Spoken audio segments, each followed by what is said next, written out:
Welcome to my channel, Rallyflix. In today's video, we will be enjoying a fantasy adventure comedy film entitled Gulliver's Travels. There will be spoilers ahead, chill out and enjoy.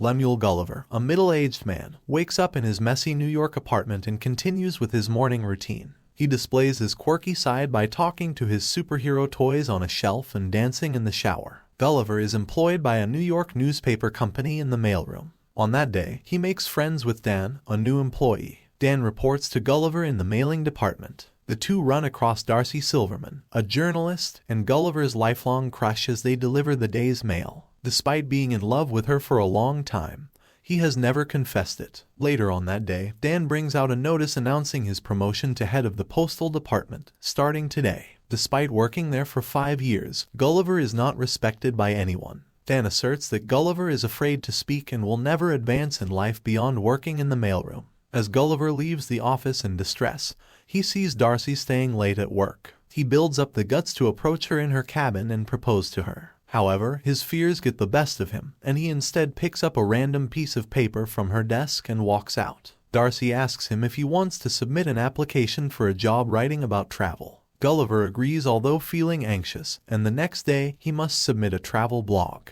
He prints out many items from the internet and pastes them into the blog at home. He gives it to Darcy the following day at work, who is pleased with his writing abilities and assigns him a new task. She wants him to visit the Bermuda Triangle and research its legends regarding vanished ships in order to write an article on it. Gulliver agrees in an effort to impress her. Darcy sets up a boat and a contact for him. The very following day, Gulliver goes to Bermuda, where a man picks him up. He tells Gulliver how to operate a rented boat after taking him there. The boat is automated, so the ride is quite simple. Finally, Gulliver sets out on his boat by himself for the Bermuda Triangle. He relaxes for the first several hours by reading articles on how to create a robot and chugging many cans of Coke. He soon nods off. He eventually awakens to a huge wave in front of him. As a sea storm approaches, he quickly wears a life jacket. In the water, the boat violently trembles. When Gulliver turns around, he sees a sizable sea tornado heading in his direction. Gulliver is sucked onto the tornado's surface with his boat. The screen goes black. Gulliver can't move his body when he opens his eyes. He suddenly notices some little men standing on top of his chest when he glances down.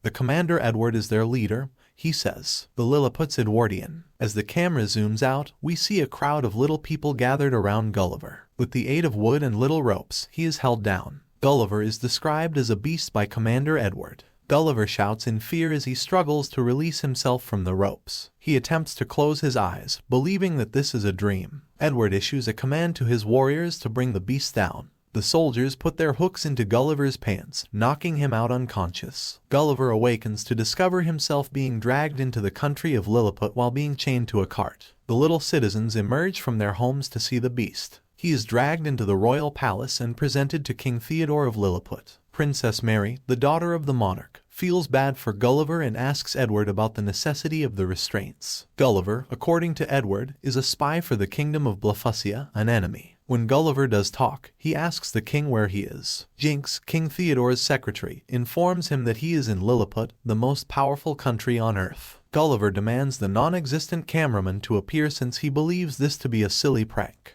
The next scene shows Gulliver being held captive in a cave. He meets Horatio, a fellow prisoner who was given a life sentence by King Edward for trying to court the Princess Mary. Edward approaches the two again and listens to them, calling him a lame ass. When an enraged Edward threatens to imprison them for life, Gulliver replies that the term lame ass refers to someone who is brave. Once he is pleased with the response, Edward brings both of the inmates to a field where they use Gulliver's power to plow the ground. He uses a mechanism to restrain Gulliver. Just then, 2 bells ring from the palace, signaling that Blefuscia has attacked. They have ignited a fire at the palace while trying to kidnap Princess Mary. As he wants to be the one to save the princess, Edward quickly runs to the palace and commands everyone not to save her. Edward can't reach her on time, so Horatio asks Gulliver to do it. Gulliver kills the troops from Blefuscia with ease and saves the princess. The king and his secretary, however, are trapped in the fire. In a rush, Gulliver urinates on the building. When he puts out the fire and saves King Theodore, everyone applauds for him. Gulliver is freed along with Horatio by the king,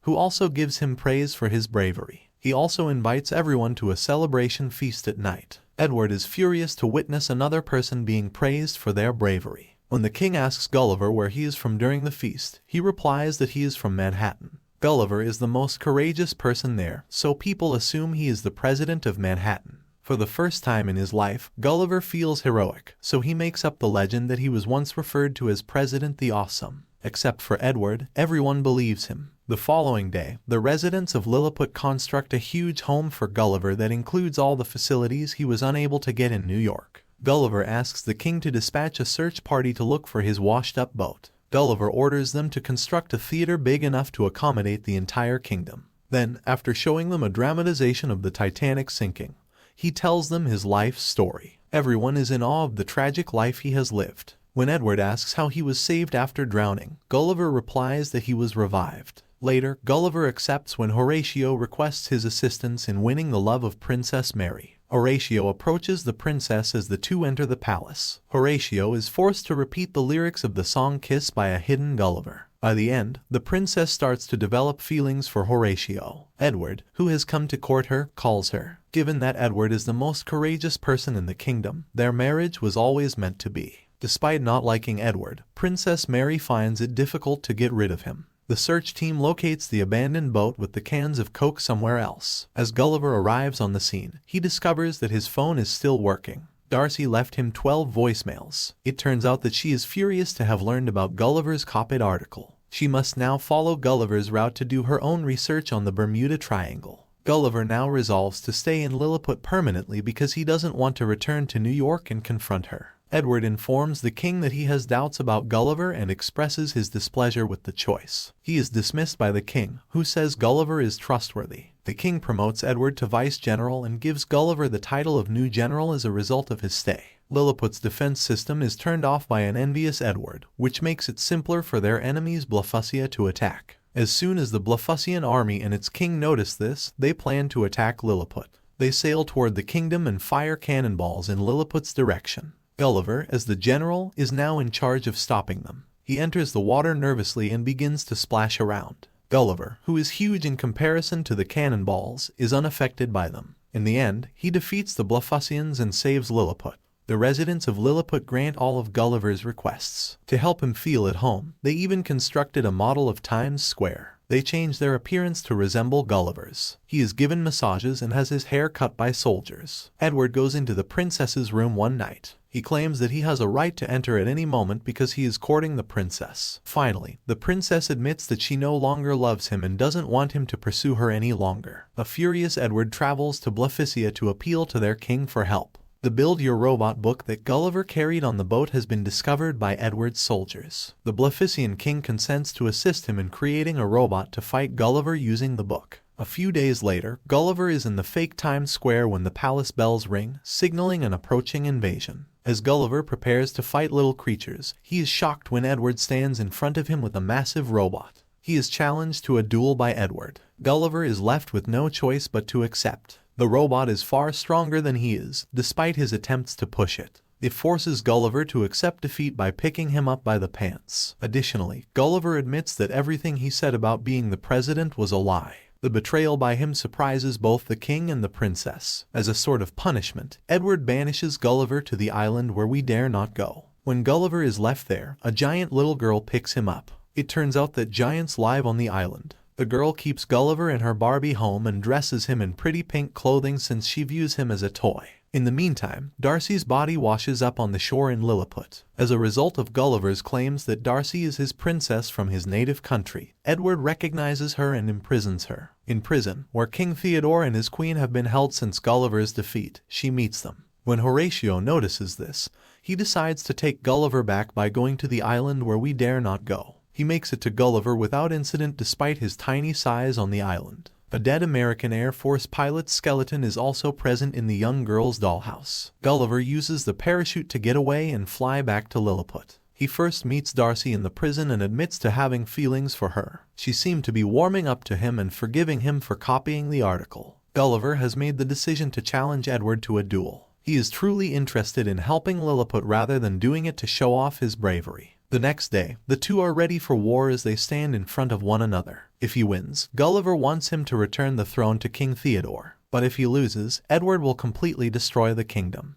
The two engage in combat, and Edward quickly defeats him. Horatio tries to help him and succeeds in entering the robot. From within, he defeats Edward and eventually disables the robot. Gulliver then defeats it without difficulty, to the cheers of the crowd and even Darcy's joy. Horatio is given permission to court Princess Mary as a result of his bravery. They finally share a kiss, when Edward suddenly snaps out of it and kidnaps the princess. The princess, who had finally had enough of Edward, beats the traitor out of rage. Darcy then gives Gulliver their first kiss. The Blefuscan king and Theodore are about to restart the war, but Gulliver stops them. By reciting War by Edwin Starr, he successfully helps to bringing the rival island kingdoms to an understanding. After that, he and Darcy take their repaired ship back to New York City. A few weeks later, Gulliver has quit his job in the mailroom and is now a travel writer. He has a happy relationship with Darcy. Gulliver had recently finished a travel assignment, and the film ends as the two leave Darcy's office holding hands. Thanks for watching. Please subscribe to our channel to get notified whenever we publish the next recap.